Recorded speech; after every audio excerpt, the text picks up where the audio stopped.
ठंड का मौसम चल रहा है। इस वक्त अंधेरा बहुत जल्दी हो जाता है, इसीलिए शाम होने वाली है और ऊपर से सुबह से आसमान घने बादलों से ढका है। दोपहर के वक्त थोड़ी बारिश भी हुई थी, लेकिन अभी बारिश नहीं है, लेकिन फिर भी आसमान बादलों से ढका है। उत्तर की दिशा से हवाएं बह रही है और साथ में हवा की रफ्तार भी। काशीनाथ जी जितनी जल्दी हो सके अपना पैर चला रहे थे और मन ही मन सोच रहे थे कि शायद तूफान आ सकता है, क्योंकि ये दिसंबर का आखिरी हफ्ता था और इस मौसम में इस वक्त कभी कभी तूफान आ जाते हैं। काशीनाथ जी एक कुरियर कंपनी में काम करते हैं। चिट्ठियाँ और साथ में छोटी मोटी चीज़ें उसकी सही ठिकाने पर पहुंचाने का काम था उनका। इस ज़माने में लोग पोस्ट ऑफिस से ज़्यादा कुरियर सर्विस पर भरोसा करते हैं, क्योंकि यहाँ पर पैसे भले थोड़े ज़्यादा लगते हैं, लेकिन ज़रूरतमंद कागज़, चिट्ठियाँ और चीज़ें बहुत जल्द से जल्द पहुँचाई जा सकती है। काशीनाथ बाबू आज जिस दिशा में आए हैं, इस दिशा में वो पहले नहीं आए थे, इसीलिए इस जगह को ठीक से पहचानते नहीं।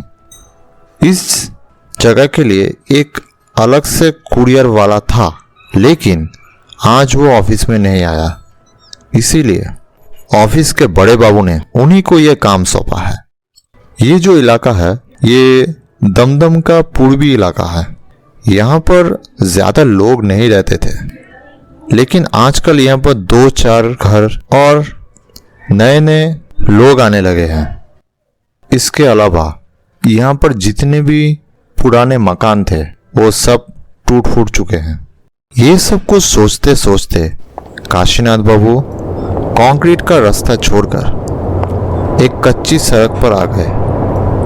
उन्हें जाना था चांदू राय नाम के एक आदमी के घर पे, 13 नंबर कब्रिस्तान रोड। ठिकाने में यही लिखा था, लेकिन उसके साथ और भी लिखा था कि घुघू डंगा के पूर्वी तरफ 2 माइल चलना पड़ेगा। एक तो ये मनहूस ठिकाना 13 नंबर और दूसरा कब्रिस्तान, ये दोनों ही अशुभ होते हैं, इसीलिए काशीनाथ बाबू को थोड़ा डर लग रहा था और ऊपर से आसमान की ये हालत। लेकिन अचानक जोर की हवा और बर्फ की तरह ठंड बारिश किसी भूखे जंगली जानवर की तरह उनकी तरफ दौड़ के आने लगा। काशीनाथ जी के पास एक चद्दर था, उसी के मदद से किसी भी तरह से अपना सर ढक के चल रहे थे। यहाँ ज़्यादा घर नहीं दिख रहे थे। इस रोड में आने से पहले उन्होंने एक चाय की दुकान से सब कुछ सुन लिया था। उनका मानना था कि यहाँ पर 13 नंबर घर ज़्यादा दूर नहीं होगा, लेकिन कब्रिस्तान रोड में आने के बाद उन्हें एक भी घर नहीं दिखा जिसमें लोग रहते हो। काशीनाथ जी को दूर से बिजली की रोशनी दिख रही थी पेड़ों के बीच में से। उन्हें लगा कि शायद 13 नंबर घर यही होगा। उनसे जितना हो सकता था वो उतनी तेज़ी से अपना पैर चला रहे थे, लेकिन उनके पैरों के तले जो मिट्टी थी वो उन्हें तेज़ी से चलने नहीं दे रही थी। उनका बस एक ही मकसद चल रहा था अभी दिमाग में कि किसी भी तरह सर छुपाने की एक जगह मिल जाए। रास्ते में चलते चलते उन्हें कुछ बिजली के खंभे भी दिख रहे थे जिनमें रोशनी जल रही थी, लेकिन अब लगता है लोड शेडिंग हो चुकी है, इसीलिए अंधेरा और अंधेरा। काशीनाथ जी को अपने आप को बहुत ही बेसहारा महसूस हो रहा था। जल्दी से चलने की कोशिश करे तो गिर जाने का डर, और ऊपर से बारिश से भरी इस तूफानी रात में हाथ में एक छतरी भी नहीं। और तभी एक बिजली चमकी और उसमें उन्होंने देखा कि दाईं तरफ थोड़ी सी दूर में एक पुराना टूटा फूटा बंगलो जिसमें से रोशनी आ रही थी। उन्होंने आओ देखा ना ताओ जल्दी से दौड़ लगाई उसकी तरफ। दौड़ते दौड़ते वो उस घर के बरामदे में जाकर पहुंचे। घर पुराने ज़माने का था। बरामदे में पहुंचकर काशीनाथ बाबू को थोड़ी सी राहत मिली।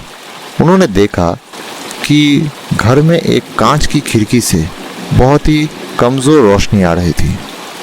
लगता है ये रोशनी लालटेन की थी। शायद उन्होंने यही रोशनी सड़क से देखी थी। और उस वक्त फिर से एक बिजली चमकी और उसी बिजली में उन्होंने देखा बरामदे के एक दीवार में लिखा हुआ था 13 नंबर। उन्होंने सोचा वो खामोखा अपने किस्मत को कोस रहे थे। शायद उनकी किस्मत उतनी भी बुरी नहीं है। इस घर को ढूंढने में उन्हें ज़्यादा मेहनत नहीं करनी पड़ी। दरवाज़ा खुला हुआ था। उन्होंने दरवाजे में 2 बार दस्तक दी, लेकिन कोई जवाब नहीं आया। तो वो अंदर चले गए।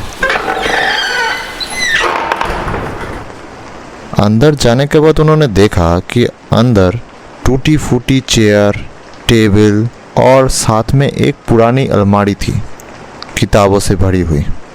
वो अंदर घुसते ही दूसरी तरफ से एक आदमी उसके सामने आए। उस आदमी को देखकर काशीनाथ जी को कुछ अजीब सा लगा।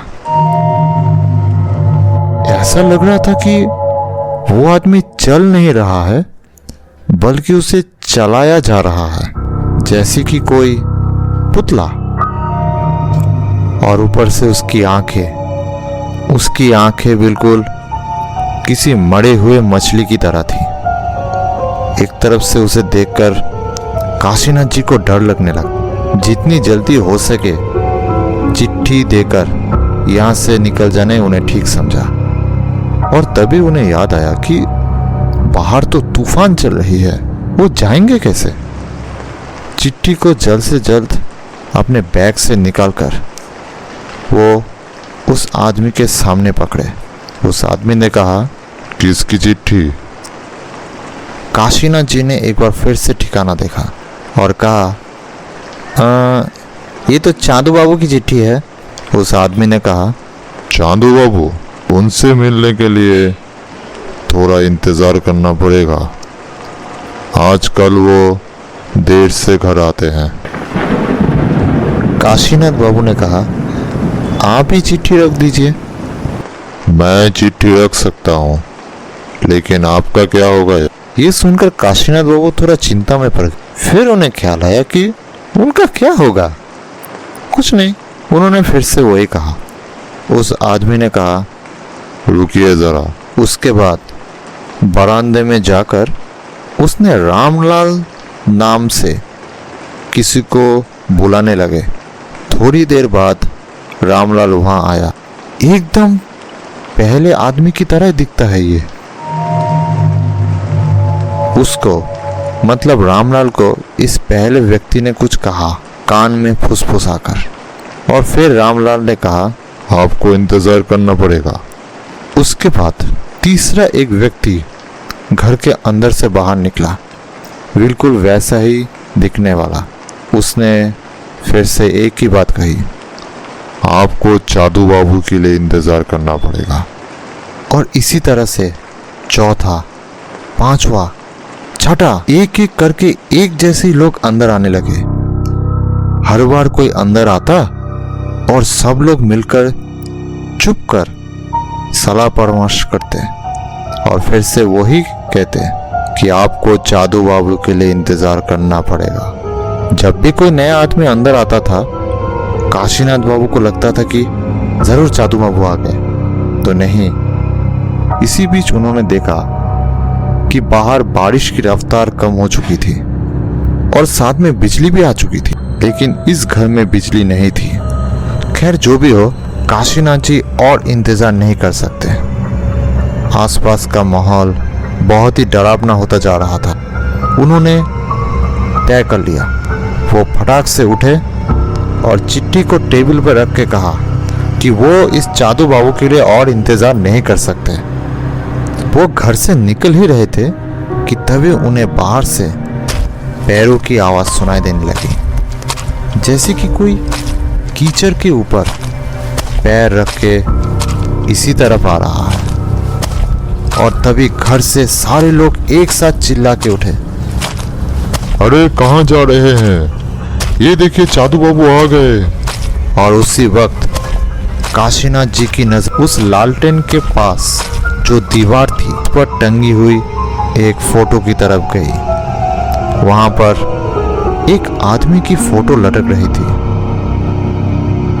वहां पर मोटे मोटे अक्षरों में लिखा था, चांदू बाबू, जन्म जनवरी 5, 1350 और मौत 12 नवंबर 1406। और तभी काशीनाथ जी के सर पर जैसे बिजली आकर गिरी। अरे आज ही तो 12 नवंबर, मतलब आज से 3 साल पहले ही चांदू बाबू की मौत हो चुकी है। काशीनाथ जी और एक पल भी वहां नहीं रुके, दौड़कर बरामदे से एक छलांग लगाई। छलांग लगाकर उस कीचड़ भरे रास्ते से जितनी तेजी से दौड़ सकते थे दौड़ लगाई।